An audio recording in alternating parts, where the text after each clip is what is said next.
हिंदी में यूपीएससी की तैयारी से संबंधित प्रोग्राम्स को देखने के लिए सब्सक्राइब करें स्टडी IQIAS हिंदी। लम्हों ने खता की, सदियों ने सजा पाई। ये आपने अक्सर लोगों को उदाहरण देते सुना होगा, और इतिहास की बात करें तो ऐसे बहुत सारे उदाहरण हैं जो इस पे एकदम फिट बैठते हैं। लेकिन एक ऐसा भी उदाहरण है जो इसका रिवर्स है कि सदियों की खताओं को लम्हों ने शांत करा दिया, है ना। आज हम उस पर ही बात करेंगे। हम बात करेंगे एक ऐसी संधि पे जिसकी बात इतिहास में बहुत कम होती है।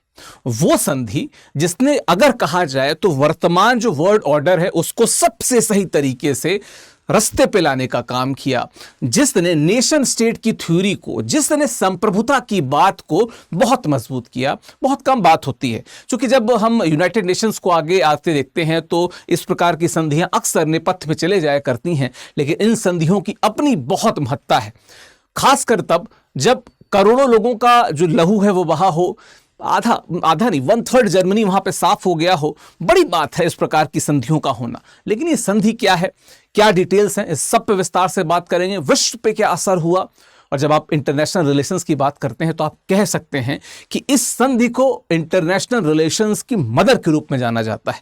विस्तार से इस पे हम लोग बात करेंगे। आप अंत तक इस वीडियो से जुड़ा रहिएगा, ठीक है।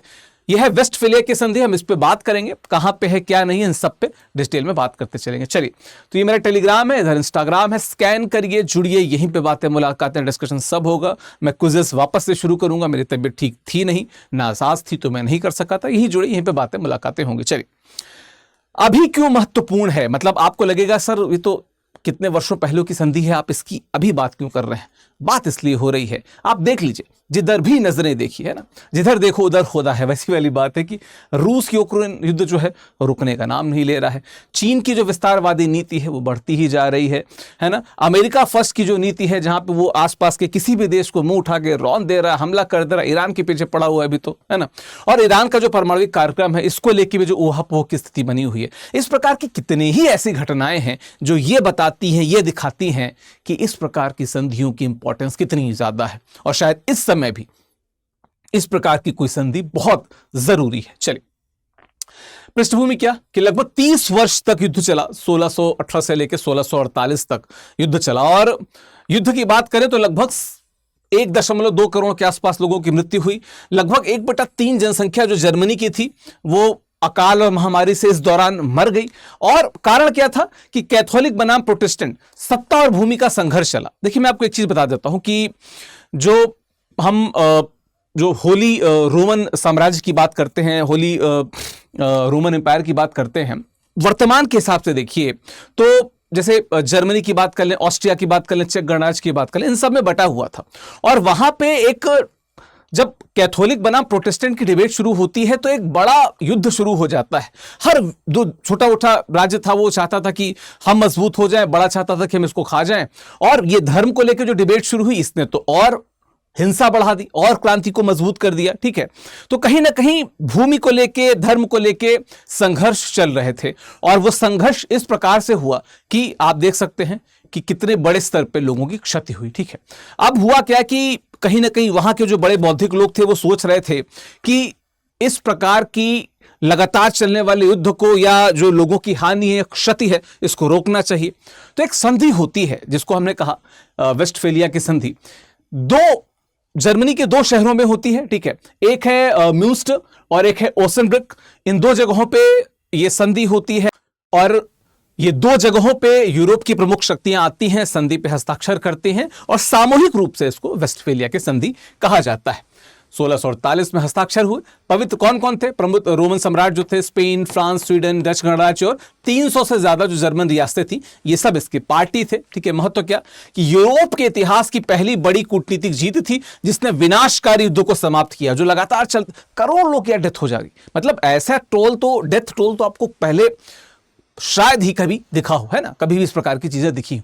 तो अब इसका जो सबसे इंपॉर्टेंट पार्ट है संधि का, जो सबसे ज्यादा इंपॉर्टेंस मिलती है इसे, वो किस लिए मिलती है? इन 4 स्तंभों के लिए। जो मॉडर्न स्टेट के 4 प्रमुख स्तंभ हैं वो इस संधि के द्वारा इस दुनिया में आए प्रतीत होते हैं। पहले भी बात होती होगी पर इस संधि ने उसको पुख्ता किया। पहला क्या था? राज्य क्षेत्रीयता, यानी कि जो जो हर जो टेरिटरी है उसका एक अपना लिमिट है, क्या कि निश्चित भौगोलिक सीमाएं हैं, हर टेरिटरी की भौगोलिक सीमाएं हैं अपनी निश्चित, है ना। अगला है संप्रभुता, सोवरेनिटी। अगर किसी देश में कोई देश कहता है कि ये हमारा क्षेत्र है तो वो सोवरेन है, इंटरनली एक्सटर्नली कोई भी बाहरी शक्ति जो है वो उनके जो पॉलिटिकल क्या कहते हैं अफेयर्स हैं या जो निर्णय हैं उसको प्रभावित नहीं कर सकती, ठीक है। उसके बाद कानूनी समानता, लीगल इक्वालिटी, छोटे बड़े सभी देश समान है ना। तुम बड़े देश हो तो तुम्हारे पास ज्यादा पावर है, नहीं। अगर आप लोग ने एक संधि को साइन किया है तो आप सब बराबर हो, ठीक है। और अहस्तक्षेप, नॉन इंटरवेंशन, किसी भी देश के मतलब इस संधि के बाद आपसी जो उनके मुद्दे हैं उस पर आप जबरदस्ती से हस्तक्षेप नहीं करेंगे। और अगर आप देखें तो वर्तमान में ये जो चारों बिंदु हैं ये वैश्विक स्तर पे कहीं पे भी लोकतांत्रिक मूल्यों की बात की जाए तो उनके स्तंभ माने जाते हैं, है ना। चलिए, खास बात क्या थी कि उस समय इस संधि का इंपॉर्टेंस क्या था, जो शक्ति संतुलन बनाने के लिए बड़ा मजबूत था। जैसे जब रूस बहुत ज्यादा, यानी कि उस समय का जो सोवियत संघ था वो बहुत ज्यादा लाइन क्रॉस कर रहा था तो नेटो की स्थापना होती है। मैं फिर से बता दूं कि ये सभी वेस्ट इन्फ्लुएंस डेफिनेशंस हैं, तो जाहिर सी बात है कि वहां पे नेटो, यूएस से ये केंद्रीय भूमिका में रहेंगे, या ब्रिटेन भी केंद्रीय भूमिका में रहेंगे, या हम कह सकते हैं यूरोप के जो यूरोपियन यूनियन है वो केंद्रीय भूमिका में रहेंगे, है ना। तो उनके हिसाब से जब रूस यानी कि सोवियत संघ अपनी लाइन क्रॉस कर रहा था तो नेटो आता है। नेटो जैसे जो संगठन होते हैं उनको एम्पावर कौन करता है, उनको एम्पावर इस प्रकार की यानी कि वेस्टफेलिया की संधि के जो लीनियज है वो करती है ना, कि शक्ति संतुलन, राज्य गठबंधन बनाकर किसी एक देश को बहुत शक्तिशाली होने से रोक सकते हैं। और यही इंपॉर्टेंस है वेस्टफेलिया की जो संधि है जो बताती है। कुछ शब्द हैं, आप इस शब्द को, शब्दावली को मेरे पीडीएफ से ले लीजिएगा, पीडीएफ मेरे टेलीग्राम पे अपलोड हो जाएगी, ठीक है। पहले और बिफोर की बात कर लेते हैं, तो क्या था जो बदलाव, क्या हुआ 1648 से पहले, क्या बात थी कि साम्राज्य, धर्म और राजवंश में केंद्र में थे, है ना। पोप की सत्ता सर्वोपरि थी, युद्ध ही एक समाधान माना जा रहा था। बाद में क्या हुआ कि अब राष्ट्र राज्य यानी कि जो नेशन स्टेट है, जो थ्योरी ऑफ नेशन स्टेट है वो सामने आती है, वो मुख्य इकाई बना। धर्म घरेलू मामला बन गया, एक्सटर्नल नहीं, इंटरनल मामला बन गया। स्थायी दूतावास और कूटनीति की शुरुआत हुई और अंतर्राष्ट्रीय कानून, जैसे कि ह्यूगो ग्रेशियस की बात करते हैं, इस प्रकार के कानून पे बात हुई। अच्छा, ह्यूगो ग्रेशियस की बात कर ली जाए या हम बात करें मैग्ना कार्टा की, मैंने दोनों पे वीडियो बनाए हुए हैं। मैग्ना कार्टा वाला तो जरूर देख लीजिएगा, क्योंकि मैग्ना कार्टा बताते हुए भी मैंने इसकी बात की हुई है। और कहां से इतिहास है, जो हम 13वीं शताब्दी के जून के उस महीने की बात करते हैं तो क्या बात करते हैं, एक बार जाके जरूर देख लीजिएगा, उसको अलग से विस्तार से देख लीजिएगा, मैंने अच्छे से बात की है। अब अगर बात करें विकास यात्रा की, तो ये जो संधि है वेस्टफेलिया की, इसने बेसिकली जो वर्तमान यूनाइटेड नेशन की बात कर रहे हैं, हालांकि उसकी भी रीढ़ में टूटी हुई है, लेकिन उसकी स्थापना के लिए बहुत महत्वपूर्ण योगदान दिया। जैसे जब ये शुरू होती है संधि, उसके बाद से आप देखिए वियना कांग्रेस, जब नेपोलियन मजबूत हो जाता है, यूरोप में एक बैलेंस ऑफ पावर हमको देखने को मिलता है, तो वहां पे वियना कांग्रेस के बाद लीग ऑफ नेशन यानी कि प्रथम विश्व युद्ध के बाद, और फिर द्वितीय विश्व युद्ध के बाद हम यूनाइटेड नेशन को देखते हैं। और कहीं ना कहीं ये जो इस संधि का लीनियज है वो यूनाइटेड नेशन को कॉन्क्रीट रूप से मान्यता देता है, और कहीं ना कहीं यूनाइटेड नेशन की जो जड़ें हैं वो जुड़ी हुई हैं इसी वेस्टफेलिया के संधि से, ठीक है। अच्छा, क्या है वेस्टफेलिया का सिद्धांत बाद में यूएन चार्टर में शामिल भी हो जाता है। इसका मतलब वो जो तो कहते हैं ना कि जो बीज जहां से शुरू होता है अंततः जो वृक्ष बनता है उस वृक्ष की जड़ में पुनः वो समाहित हो जाता है, ठीक है। वर्तमान चुनौतियां क्या है, रूस यूक्रेन की बात कर ली जाए, ट्रंप की नीतियों की बात कर ली जाए, या चीन की जो हरकतें हैं, जो विस्तारवाद है उसका, जो साउथ चाइना सी को लेकर उसका ऑब्सेशन है, उसके आसपास के देशों को लेकर उसकी जो नाराजगी है, जो उसके देश है जिसपे वो अपना प्रभुत्व बताता है और आसपास के देशों का प्रभुत्व न मानने पे उनको आंख दिखाता है, इस प्रकार की जितनी भी बातें हैं, इन सभी बातों को अगर हम एक पास देखें तो ये सब चुनौती किसको देते हैं, उसी वेस्टफेलिया के सिद्धांत को, जो दरअसल पीस यानी कि शांति पे आधारित था। ये बिल्कुल शांति के अगेंस्ट चीजें जा रही हैं, ठीक है। चलिए, बड़ा सवाल क्या है कि संप्रभुता और मानवाधिकार को अगर हम देखें तो प्रो वेस्टफेलियन चीजें क्या है कि राज्य केंद्रित व्यवस्था स्थिरता लाती है, संप्रभुता कमजोर देशों को बड़ी शक्तियों से बचाती है ना, क्योंकि अगर सिद्धांत सब मानते हैं तो कमजोर भी अपना काम करेगा, मजबूत भी अपना काम करेगा।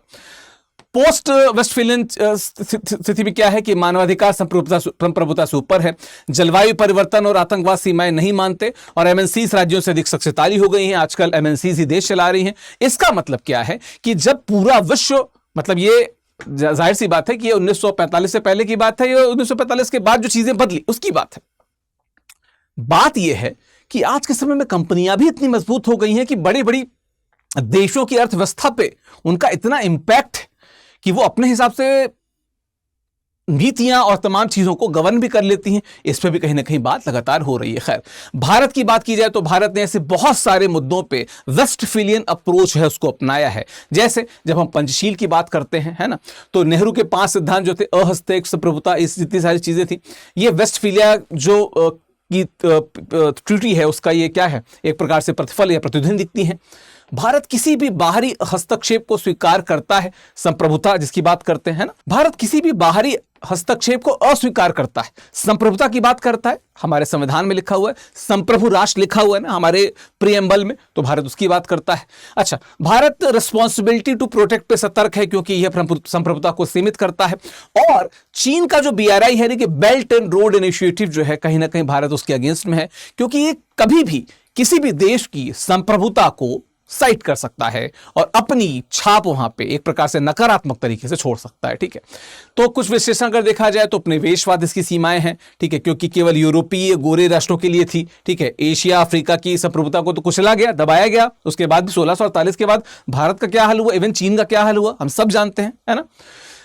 मिथक क्या है कि कुछ लोग कहते हैं कि इस संधि को बहुत बढ़ा चढ़ा के प्रस्तुत किया गया, और कुछ लोगों का कहना है कि आज NGO, आतंकी संगठन और बिग टेक कंपनियां राज्यों को चुनौती दे रही हैं, तो क्या ही वेस्टफीलिया का सिद्धांत काम आया, मतलब किसी काम का नहीं है, ऐसा लोग कहते हैं।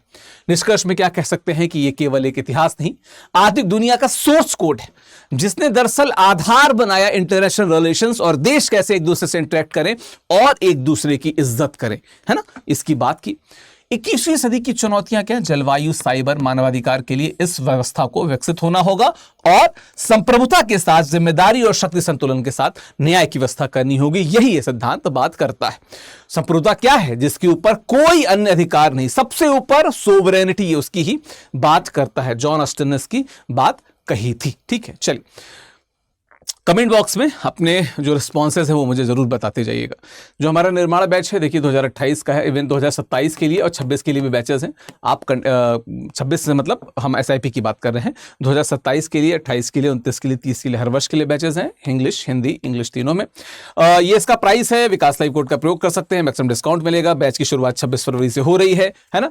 तो जब भी इस नीचे लिंक दी होगी या हमारे ऐप वेबसाइट पे जा सकते हैं, तो एक काम जरूर किया कीजिए कि उसमें जरा एक बार कोशिश कर लीजिए कि ब्रोशर डाउनलोड करिए, उसमें हर चीज को विस्तार से समझाया गया है, वो आपको बड़ा काम आएगा, है ना। चलिए, हिंदी साहित्य का बैच भी 16 फरवरी से शुरू है, हालांकि शुरू ये अगले हफ्ते से शुरू हो रहा है, 28 फरवरी को एडमिशन क्लोज हो जाएगा इसमें, तो प्लीज इसमें जुड़ जाइए। कुरुक्षेत्र से, यानी रामधारी सिंह दिनकर की कुरुक्षेत्र से शुरू हुआ है, मैं ही पढ़ाता हूँ। विकास लाइव कोड का प्रयोग कर लेंगे तो आपको डिस्काउंट भी ज्यादा मिल जाएगा।